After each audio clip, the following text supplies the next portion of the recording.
रहीम अस्सलाम वालेकुम। इमरान खान की अडयाला जेल से एक खड़ाक ने मुखालफिन को हिलाकर रख दिया और इस वक्त चीखो पुकार जारी है। सरकारी वजीर की आलमी बेइज्जती हुई है। बड़ी दिलचस्प तफसील है जो आपके सामने रखनी है। अडयाला जेल में 2 दिन पहले एक समाअत हुई है। चीफ इलेक्शन कमिश्नर और इलेक्शन कमीशन मेंबरान को इमरान खान ने आर्टिकल 6 लगाने की धमकी दी है। मजीद क्या हुआ है, ये खबर कहां से आई है, ये भी तफसील आपके सामने रखूंगा। डील ना करते तो खान हमें ना छोड़ता, ये मरियम नवाज ने किसके सामने एतराफ किया। और इलेक्शन 2024 जो 8 फरवरी की तारीख है, वो अब पत्थर पर लकीर है या वो लकीर मिट गई है। और इस्लामाबाद के अंदर इस हवाले से क्या चल रहा है, इस पर भी बात करेंगे। उम्मीद है आप समाप्त करेंगे और अपने कीमती फीडबैक से जरूर आगाह करेंगे। इस वक्त जो ताकतवर हलकों की करीबी शख्सियात हैं वो ये तासर दे रही है कि 8 फरवरी को इलेक्शंस नहीं होने चाहिए। उसकी एक बुनियादी वजह वो बयान करते हैं कि मईशत बड़ी फल फूल रही है, हालात बेहतर हो रहे हैं। अब इन हालात को बड़ा धचका लगेगा, पाकिस्तान जो है मुआशी तौर पर तबाही और बर्बादी की तरफ जाएगा अगर इलेक्शन हुए। लेवल प्लेइंग फील्ड नहीं है, गैर जनबदारी नहीं है। अब ये सारी जो लेवल प्लेइंग फील्ड है, इसको तबाह किसने किया है, ये सारा खेल किसने खेला है। और इलेक्शन के जरिए तो इस्तेकाम आना चाहिए, लेकिन यहाँ पे इलेक्शन के जरिए इस्तेकाम होता चूंकि नजर नहीं आ रहा। क्योंकि फ्री एंड फेयर इलेक्शन हो तो मुल्क के अंदर इस्तेकाम आएगा। अब ये दिलशाद कमर दिलशाद है, ये एस्टैब्लिशमेंट के एक नुमाइंदे समझे जाते हैं, साबक ये सेक्रेटरी है इलेक्शन कमीशन के। वो कह रहे हैं, आप बोली जरा इनकी चेक करें, इससे अंदाजा होता है। अब वो कहते हैं कि सेनेट की जो करारदाद है वो इलेक्शन कमीशन को सुप्रीम कोर्ट के सामने रखनी चाहिए। ये बड़ा संजीदा मामला है। तो इसका मतलब है कि जिन शख्सियात को एस्टैब्लिशमेंट का करीबी कहा जाता है, उनका जो नुक्ता नजर है, ये वादा करता है कि ये शायद हमारे जो एस्टैब्लिशमेंट है उसकी ये ख्वाहिश है कि ये इलेक्शन मुलतवी हो। अब इसके अंदर नून लीग ऑन बोर्ड है। उसकी एक बड़ी वजह यह नजर आती है कि अगरचे ऊपर ऊपर से मरियम औरंगजेब और चंद लोगों ने बयानात दिए, लेकिन शहबाज नवाज वो सारे खामोश हैं। और इसके साथ पीपल्स पार्टी ने भी वो रद्द अमल नहीं दिया जो उसको देना चाहिए था। एजाज सैयद हैं, वो एक सहाफी हैं, आपको इल्म है, इस्लामाबाद से। वो बता रहे हैं कि बड़ी बदकिस्मती है कि इस्लामाबाद के ऐवानों में हर बाखबर शख्स कहता है इलेक्शन 8 फरवरी को नहीं होंगे। सिस्टम के अंदर कुछ लोग हैं जो समझते हैं कि इलेक्शन के नतायज बहरान पैदा कर सकते हैं। भाई आप 2 नंबरी ना करें, लेवल प्लेइंग फील्ड दें, फ्री एंड फेयर इलेक्शन करवाने दें तो मुल्क के अंदर इस्तेकाम आएगा। तो वो कौन है जो अदम इस्तेकाम की तरफ मुल्क को धकेल रहा है, जो ये अब बात कर रहा है कि इलेक्शन हुए तो इस्तेकाम नहीं आएगा? वही जिन्होंने अदम इस्तेकाम इस वक्त पैदा किया हुआ है, जो तहरीक इंसाफ के लोगों के खिलाफ कार्रवाइयां कर रहे हैं, जो उनके उम्मीदवारों और रिटर्निंग अफसरान को अगवा करवा रहे हैं या कर रहे हैं। तो वही है, अगर ये हथकंडे और हरकतें आप छोड़ दें, इलेक्शन फ्री एंड फेयर करवाएं तो इस्तेकाम आ जाएगा। लेकिन मीशत जो है, मीशत कहाँ चल रही है भाई? सिर्फ स्टॉक एक्सचेंज का नाम मीशत नहीं है, कारोबार का चलना मीशत है। तो कारोबार तो नहीं चल रहा है, पाकिस्तानी पाकिस्तान को छोड़ के जा रहे हैं, बाकियों को आप वैसे ही डरा रहे हैं। तो ये चीज जो है इस तनाजर के अंदर देखनी चाहिए। अब एक बड़ा जो एतराफ है वो वैसे एक खबर आई, और ये खबर जो है ज़ाहिर है मैं वो आपके सामने रखूंगा, लेकिन 2 दिन पहले रोजनामा जंग ने रिपोर्ट किया पहले सबसे। अब रऊफ कलासरा साहब ने भी इस हवाले से बात की है, और वो ये कि इलेक्शन कमीशन के मेंबरान तो इन्हें इलेक्शन कमीशन जो है उस केस की समाअत करने पहुंच गए जो है वो अडयाला जेल के अंदर। और आपको इल्म है कि इलेक्शन कमीशन ने उनको तो पता होगा कि इलेक्शन नहीं होने, ये सारा ड्रामेबाजी हम कर रहे हैं। तो इतना जो आम मामला है, करोड़ों लोगों ने वोट डालना है, उसको छोड़ के इस वक्त तौहीन इलेक्शन कमीशन, यार तौहीन उसकी होती है जिसकी इज्जत हो। इदारों का एहतराम अपनी जगह है, लेकिन आप तो इतने बेइज्जते हैं कि आप मुसलसल एक इंतकाम कर रहे हैं, इंतकामी माहौल बना रहे हैं। आपको गैर जनबदार होना चाहिए। आप पाकिस्तान के टैक्स पेयर के पैसों पे पल रहे हो, प्रोटोकॉल ले रहे हो, तनख्वाहें ले रहे हो, बीवी बच्चों को पाल रहे हो, इंजॉय कर रहे हो, लेकिन एक ही काम है कि गैर जनबदार और शफाफ इलेक्शन करवाना। वो आप नहीं कर रहे हैं। जब वो आप काम नहीं करेंगे जो आपका है, तो आपकी कौन सी इज्जत है कि आपकी तौहीन हो गई? तौहीन उसकी होती है जिसकी इज्जत पहले साबित करना जरूरी है। लेकिन जो इमरान खान ने उस वक्त बोला था, आपने उससे बढ़कर अपना जो है अपने आप को बेइज्जत साबित किया है। लेकिन 12 बॉन्डे मुकदमे वो बनाए गए। अब इसके अंदर जो है इमरान खान को ज़ाहिर गुस्सा आया कि यार ये कभी 9 मई, कभी दूसरी दहशतगर्दी, चलो ये तो बोगस और जाली मुकदमात अपनी जगह है, लेकिन यहां पे जो है वो ये इसकी भी तौहीन है ये इलेक्शन कमिश्नर की। यानी लाजमी बात है वो मेंबरान थे जो इस वक्त इलेक्शन के अलावा हर काम कर रहे हैं। सिर्फ शेड्यूल जारी करना इलेक्शन नहीं है। जो गुंडागर्दी बदमाशी हुई वो इनके नीचे हुई, जो आरओ इन्होंने तैनात किए इस पर इन्होंने किसी की कोई बात नहीं सुनी। तो अब ये यानी सारा काम करने गुस्सा तो बंदे को आता है। इमरान खान को जाके वकला बताते हैं कि चीफ इलेक्शन कमिश्नर और इलेक्शन कमीशन मेंबरान ये 2 नंबरी हमारे साथ हो रही है। उसने उन्होंने कहा कि भाई रिपोर्ट अगर ये दुरुस्त है, जो बात की गई है अगर दुरुस्त है, जो कि जंग और जियो की खबर का दुरुस्त मानना भी इस वक्त बड़ा मुश्किल है, खास तौर पर इमरान खान के हवाले से। तो इमरान खान को गुस्सा आया और उन्होंने कहा कि ये आपने जो है ये आप इधर आए हुए हैं और आप मतलब है आपकी इज्जत और ये चीजें जो है ना, इस पर वो कहते हैं कि नया मुकदमा इमरान खान पर मजीद तो इन्हें अदालत का बन सकता है। अब इस पर जो है वो बात की है बेसिकली जो रऊफ कलातरा है उन्होंने, वो कहते हैं जी ये इमरान खान बहादुर है, ये बताते हैं तो ये बहादुरी तो नहीं, गुस्से के अंदर अब इमरान खान आ गया। अडयाला जेल में उन्होंने जो अंदरूनी कहानी बयान की है रऊफ कलासरा ने, वो कहते हैं अडयाला जेल में तो इन्हें इलेक्शन कमीशन केस में फर्द जुर्म आयद किए जाने के दौरान पीटीआई के इमरान खान शदीद गुस्से में आ गए। पहले उन्होंने इलेक्शन कमीशन में इमरान को धमकियां दी, बाद अजा कमीज की आस्तीनें ऊपर चढ़ाई। उन्होंने सिंध से इलेक्शन कमीशन के मेंबर और समाप्त करने वाले कमीशन के सरबराह निसार दुरानी को मारने की कोशिश की, मगर मुखल्ला और दीगर अफराद ने मिलकर बीच बचाव करवाया। यानी गुस्सा अगर आया भी है तो वो जायज गुस्सा है, यानी चले आप कह सकते हैं एक बंदे को आप इस तरह अंदर करके, तो इनकी वो गुस्सा तो आता है यार तुम्हारी तो इन तुम्हारी कोई इज्जत है जो आपकी तौहीन हो गई, कितना अजीब मुकदमात बनाते हो। इस पे बंदे को वैसे ही गुस्सा, इज्जत उसकी है कि भाई जिस काम के लिए आप पैसे ले रहे हैं, बच्चे आपके पल रहे हैं, कौम के टैक्स पेयर के टुकड़ों पे पलने वालों, तुम्हारा एक ही काम है कि साफ और शफाफ इलेक्शन करवाओ। वो अगर नहीं कर रहा है तो क्यों आपकी इज्जत की जाए भाई? क्यों इज्जत की जाए? पूरी कौम आपकी इज्जत नहीं कर सकती। ये आप जो है ना इदारों के अंदर छुपने का काम ना किया।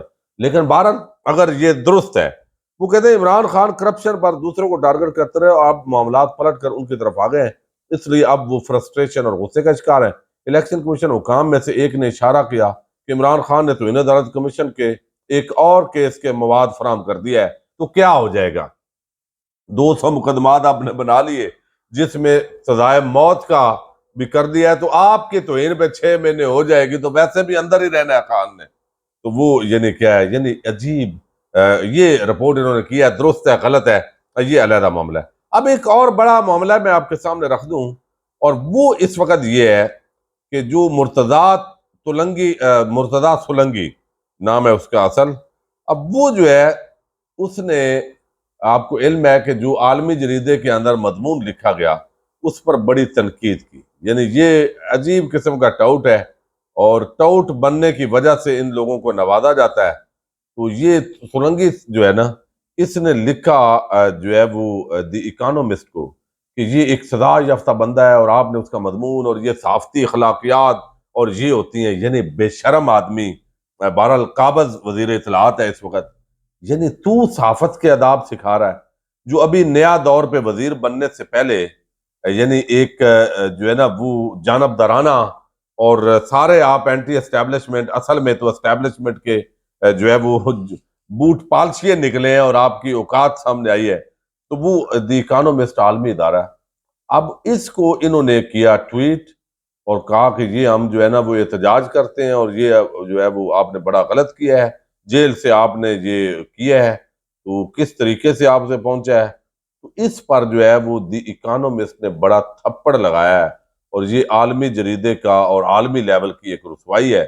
और एक्स ने, उन्होंने तो कहा कि हमने दुरुस्त किया है, तो ये एक्स ने, ट्विटर ने अब उनके कहने पे जो है वो उनको जवाब दिया है, और जवाब दिया है कि ये जो बंदा है ना, ये मुर्तजा सोलंकी वजीर इत्तलात, ये झूठा है, बकवास कर रहा है, ठीक है ना, false, this tweet is false, Imran Khan conviction was suspended by the Islamabad High Court on January 4 2024, the Economist article is legitimate and credible, no evidence of ghost writing और डबल स्टैंडर्ड।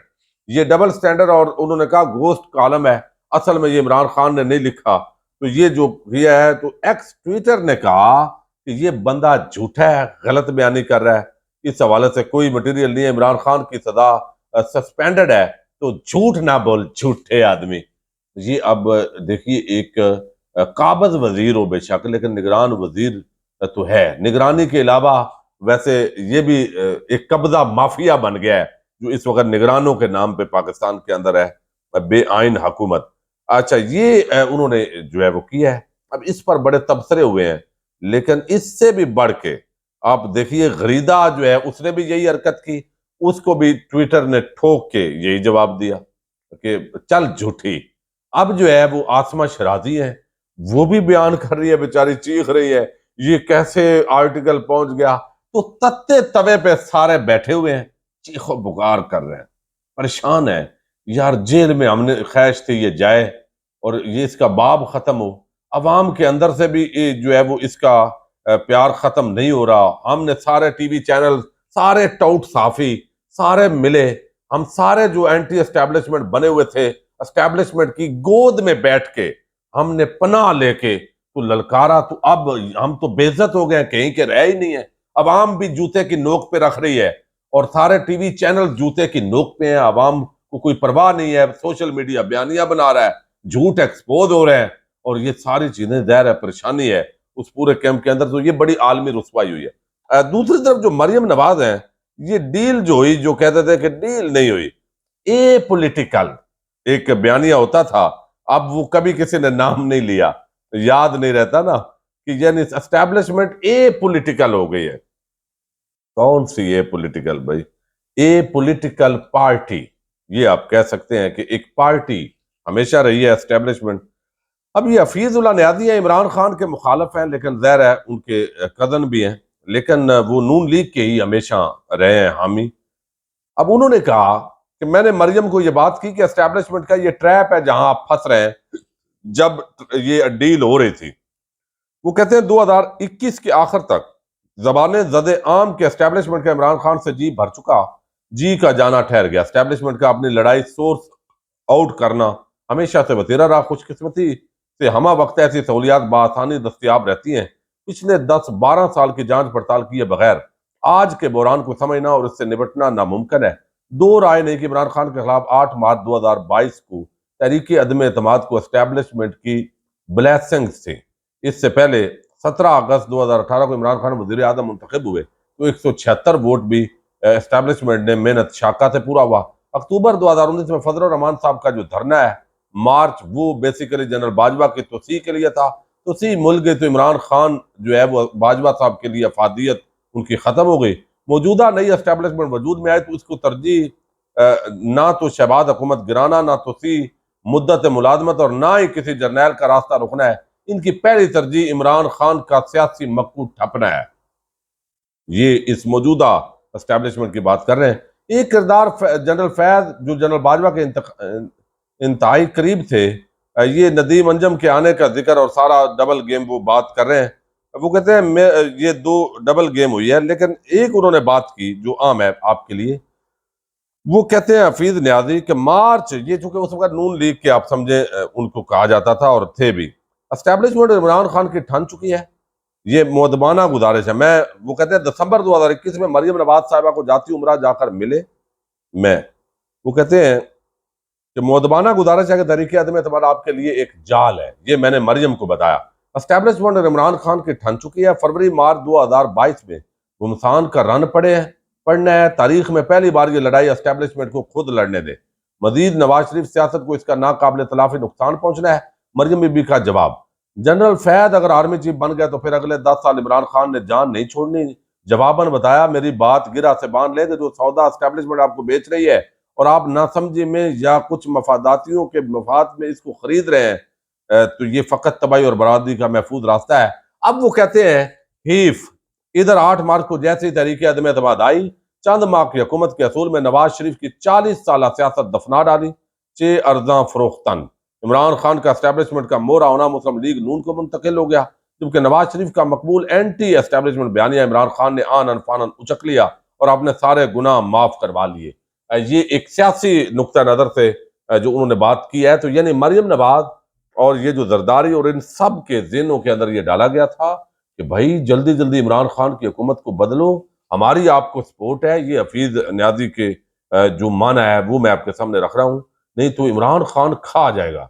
और यही बात मरियम नवाज ने इनको कही, जो हफीज न्याजी जो है वो एतराफ़ कर रहे हैं मरियम की ज़बानी। अगर वो इनकार कर दें तो हम उसका भी जिक्र कर देंगे। तो ये एक बहुत बड़ी बात है कि डील के तहत ये सारा कुछ हुआ है। इजाज़त दीजिएगा, अल्लाह हाफ़िज़।